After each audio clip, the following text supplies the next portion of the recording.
प्रिय दर्शकों, कुंडली ज्ञान में आपका स्वागत है। मैं आपकी ज्योतिष मित्र रूपाली। वीडियो की श्रृंखला को आगे बढ़ाते हुए आज हम बात करने वाले हैं वृश्चिक लग्न के जातकों के बारे में कि वृश्चिक लग्न के जातकों की कुंडली कैसी होती है, उनका व्यक्तित्व कैसा होता है, उनकी पर्सनालिटी कैसी होती है, उनकी कुंडली में मारक कारक ग्रह कौन कौन से होते हैं, उनकी कुंडली में मारक ग्रह कौन कौन से होते हैं, राजयोग कौन से बन रहे होते हैं और जिन जातकों की कुंडली में राजयोग नहीं बनते हैं उनको ऐसे उपाय बताए जाएंगे जिससे 100% वो उन राजयोगों का लाभ उठा सकें। रत्न और मंत्र, उनके लिए शुभ दिन कौन सा है और शुभ रंग कौन सा है। तो जिन दर्शकों ने अभी तक मेरे चैनल को सब्सक्राइब नहीं किया है प्लीज़ वो मेरे चैनल को सब्सक्राइब जरूर करें, लाइक और शेयर करना ना भूलें।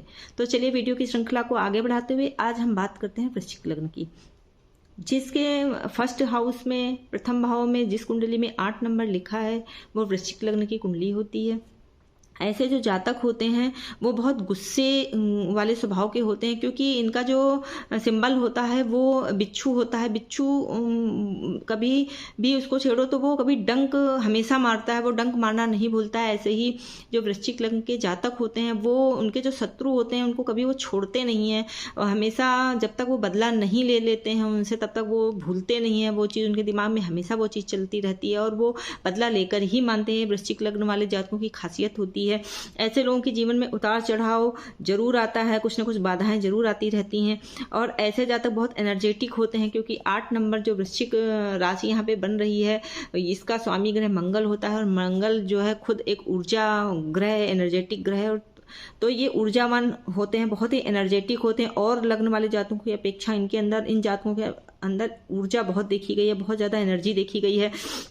ये स्थिर स्वभाव के होते हैं, जिद्दी होते हैं, इनको गुस्सा बहुत जल्दी आता है और ये नॉर्मल भी बहुत जल्दी हो जाते हैं। ऐसे जातक अगर पानी से संबंधित कोई काम करते हैं अपना तो उनको लाइफ में बहुत सक्सेस मिलती है क्योंकि जो वृश्चिक लग्न है ये जल तत्व की राशि होती है। तो ये हुआ वृश्चिक लग्न वाले जातकों की पर्सनालिटी। अब हम बात करते हैं कारक ग्रह की। तो ये देखिए फर्स्ट नंबर पे 8 नंबर लिखा है तो यहाँ पे इसके स्वामी ग्रह मंगल हुए। मंगल को 2 राशियां मिली हैं, एक मिली है मेष लग्न राशि जो कि 6th हाउस में है और एक मिला है लग्न इनको स्वयं। तो इस कुंडली के ओवरऑल पूरे कुंडली के मालिक मंगल है तो मंगल इस कुंडली में कारक हुए। अब हम आते हैं सेकंड हाउस। सेकंड हाउस में 9 नंबर लिखा है, धनु लग्न बन रहा है। यहाँ पे धनु लग्न के स्वामी ग्रह होते हैं गुरु।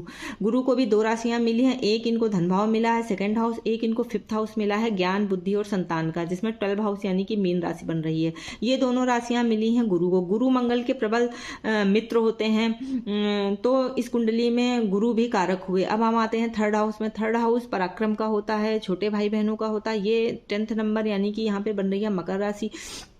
तो ये जो है शनि इसके स्वामी ग्रह होते हैं। शनि चूंकि मंगल के मित्र नहीं होते हैं और इनको 3रा भाव और 4था भाव सुख का भाव चूंकि शनि के हाथ में है पर इनका प्लेसमेंट अच्छा नहीं और ये मित्र भी नहीं है, इनके शत्रु हैं। तो कहीं ना कहीं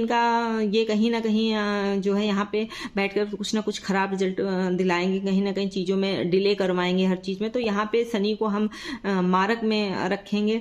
और हम आते हैं अब कुंडली के 7th हाउस में। ये भी आपका कवर हो चुका है, ये भी कवर हो चुका। अब हम आते हैं इनके 7th हाउस में। 7th हाउस में 2 नंबर लिखा है यानी कि ये वृषभ लग्न बन रहा है, वृषभ राशि बन रही है। वृषभ राशि जो है के स्वामी ग्रह शुक्र होते हैं। शुक्र को 2 राशियां मिली हैं, एक तुला राशि मिली है और एक इनको वृष राशि मिली है। दोनों एक 12 हाउस पड़ रहा है, एक 7th हाउस पड़ रहा है। दोनों ही जो है प्लेसमेंट भाव अच्छे नहीं हैं। ये मारक भाव होता है और ये कहीं ना कहीं जेल यात्रा और कोर्ट कचहरी का भी दिखाता है क्योंकि शुक्र जो है मंगल के मित्र नहीं होते हैं। तो कहीं ना कहीं ये इनके भाव अच्छे नहीं मिले हैं तो इनको भी हम मारक में रखेंगे।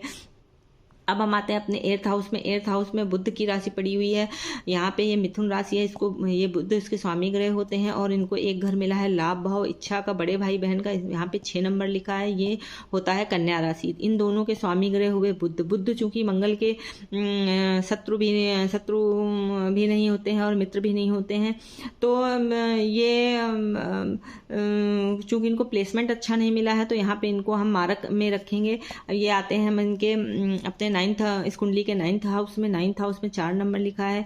4 नंबर यानी कर्क राशि बन रही है। इसके स्वामी ग्रह होते हैं चंद्रमा चूंकि मंगल के मित्र होते हैं, तो ये यहाँ पे इनको भाग्य भाव मिला है, धर्म का भाव मिला है, तो ये यहाँ इस कुंडली में कारक हुए। 5 नंबर यहाँ पे सिंह राशि बन रही है। इसके स्वामी ग्रह सूर्य होते हैं, सूर्य मंगल के परम मित्र होते हैं, और इनको कार्य क्षेत्र का 10वां भाव मिला है, जो कि बहुत ही अच्छा प्लेस है, और मित्र भी हैं, तो इस कुंडली में कारक ग्रह हुए।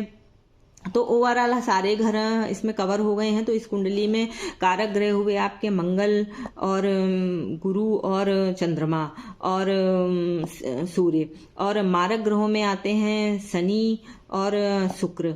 ये तो इसमें हो गए आपके प्रबल शनि और बुध और शुक्र और शनि, ये हो गए मारक ग्रहों में।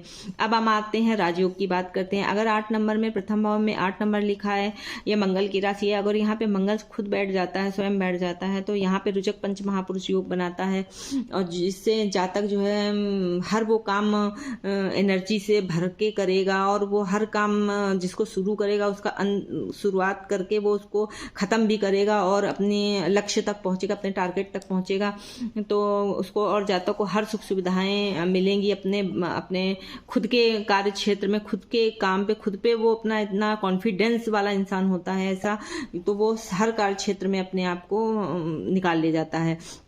इसी तरह से अगर यहाँ पे शनि बैठ जाते हैं, हालांकि शनि यहाँ पे बहुत अच्छा रिजल्ट नहीं देने वाले हैं, पर उनको सुख का भाव मिला है, और उनकी खुद की राशि अगर शनि यहाँ बैठ जाते हैं तो सस पंच महापुरुष योग बनाते हैं, जिससे ये जो प्लेसमेंट होता है ये बहुत अच्छा, ये सरकारी नौकरी दिलाने में शनि जो है सरकार से मदद मिलती है, सरकारी नौकरी। और सूर्य अगर यहाँ बैठ जाते हैं तो, और शनि यहाँ बैठ जाते हैं स्वराशि में, तो ये इतना अच्छा राजयोग बनता है यहाँ पे कि जातक अगर सरकारी क्षेत्र में जाना चाहे और थोड़ी सी वो कोशिश करेगा तो उसको सरकारी नौकरी डेफिनेटली उसको मिलेगी। इसी तरह से अगर शुक्र यहाँ बैठ जाते हैं, भले ही शुक्र इस कुंडली में मारक हैं, बट वो अपनी अगर राशि में बैठते हैं तो यहाँ पे वो 92 पंच महापुरुष योग बनाते हैं, और जातक अपनी जिंदगी में अपनी शादी के बाद उसका भाग्योदय यहाँ पे होता है, उसको ससुराल पद से बहुत, पत्नी से बहुत सहयोग मिलता है ऐसे जातकों को। तो ये कुछ यहाँ पे राजयोग हुए हैं। जिन जातकों की कुंडली में राजयोग नहीं बन रहे हैं उनके लिए कुछ बीज मंत्र और रत्न हैं, जैसे कि अगर मंगल के लिए आप 8 नंबर लिखा हुआ है तो यहाँ पे मंगल का अगर प्लेसमेंट अच्छा है, अगर मंगल 6 में 8 में और 12 में नहीं बैठे हैं, नीच की राशि में नहीं बैठे हैं, तो आप मूंगा धारण कर सकते हैं। इसी तरह गुरु ज्ञान भाव के स्वामी हैं यहाँ पे, और धन भाव के भी हैं, तो गुरु को मजबूत करने के लिए आप यहाँ पे पुखराज पहन सकते हैं। वो 6 और 8 और 12 में नहीं होने चाहिए, नीच की राशि में नहीं होने चाहिए। इसी तरह चंद्रमा के लिए आप मोती पहन सकते हैं। अगर सूर्य का प्लेसमेंट अच्छा है, वो 6, 8, 12 में नहीं है, सूर्य को 6, 8, 12 का दोष नहीं लगता है, सूर्य नीच की राशि में नहीं होने चाहिए, बस आपको सिर्फ इतना देखना है, और अंश बल से कम नहीं होने चाहिए। तो सूर्य यहाँ कार्य क्षेत्र में है, तो सूर्य अगर अंश बल से कम है तो आप यहाँ पे माड़क पहन सकते हैं। तो ये कुछ यहाँ पे रत्न हुए जिनको आप धारण कर सकते हैं। अब बीज मंत्र की अगर हम बात करें तो मंगल के लिए ओम अंगार काय नमः आप बीज मंत्र कर सकते हैं। गुरु के लिए ओम ग्राम ग्रीम ग्रोम साह गुरुवे नमः आप मंत्र कर सकते हैं। चंद्रमा के लिए ओम सोम सोमाय नमः का मंत्र कर सकते हैं, और सूर्य के लिए ओम ग्रहण सूर्याय नमः। ये कुछ बीज मंत्र हैं। अगर आप अपनी कुंडली में कुछ ग्रहों के अगर आप चाहें तो रत्न पहन सकते हैं, कुछ के बीज मंत्र कर सकते हैं, आप ऐसा कर सकते हैं। और अगर आप चाहें तो आप अपनी कुंडली में प्लेसमेंट जरूर देखिएगा, उसके बाद ही आप रत्न धारण करिएगा। इन जातकों वृश्चिक लग्न वाले जो जातक होते हैं उनके लिए शुभ दिन होता है मंगलवार, गुरुवार, सोमवार और रविवार। ये इनके लिए कुछ अच्छे दिन होते हैं। शुभ रंग इनके लिए होता है लाल रंग, पीला रंग, सफ़ेद रंग इनके लिए बहुत अच्छा होता है, और गुलाबी रंग। ये कुछ रंग हैं जो इनके लिए बहुत अच्छे होते हैं। और अगर ये वृश्चिक लग्न वाले जातकों के कुंडली थी जिसमें हमने बेसिक चीज़ें बताई हैं अभी, बट ग्रह कहाँ बैठकर कौन सा रिजल्ट देते हैं ये कुंडली देखने के बाद ही पता चलता है। बट बेस में कौन कौन से ग्रह कारक होते हैं और मारक होते हैं, और कुछ बेस में राजयोग होते हैं, रत्न और मंत्र हमने इसलिए बताए हैं क्योंकि अगर आप प्लेसमेंट देखिए 6, 8, 12 में ग्रह अगर नहीं है और अंश वाइज वो कमजोर है और वो नीच की राशि में नहीं है तो आप रत्न पहन सकते हैं। तो ये हुई वृश्चिक लग्न वाले जातकों की कुंडली के बारे में। अगर आपको मेरा ये वीडियो पसंद आया हो तो हमारे चैनल को प्लीज़ सब्सक्राइब जरूर करिएगा, लाइक जरूर करिएगा। जय श्री कृष्णा।